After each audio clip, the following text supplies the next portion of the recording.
Fala galerinha do YouTube, hoje eu vou ensinar pra vocês um tutorial bem engraçado. Vou ensinar vocês como você fazer uma fogueira no Minecraft Pocket Edition. Então vamos lá, vamos entrar no mundo. Vocês podem fazer no criativo, ou se você quiser fazer no survival, ou no sobrevivência. Então vamos lá, vamos pro tutorial.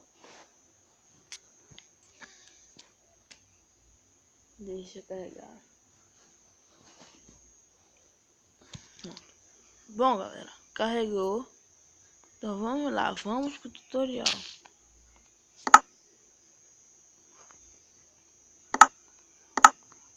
Primeiro vocês botam esse bloco aqui do Nether. Depois vocês fazem com isso e com isso aí. Pronto, já tá feito sua fogueira. Mas se você quiser decorar ela, você decora do jeito que você quiser. Aí eu acendo. Aí como assim? Essa fogueira não apaga. Nem a chuva apaga ela. Nem trovão. Não faz nada.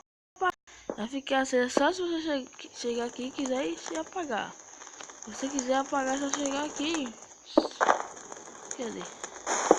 Pronto, tá, apaguei. Só que eu quebrei aqui. Não tem nada não, é só fazer de novo. Aqui ó. Aqui ó, uma fogueira. Se você quiser fazer mais, você faça. Aqui ó. Pode fazer do tanto que você quiser.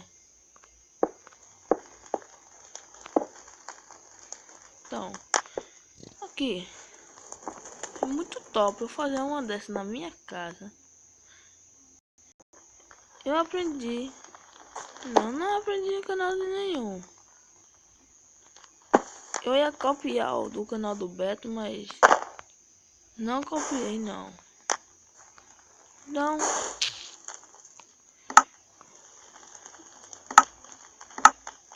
Então, esse foi o vídeo, galera. Se você gostou, deixe o like e seja o favorito.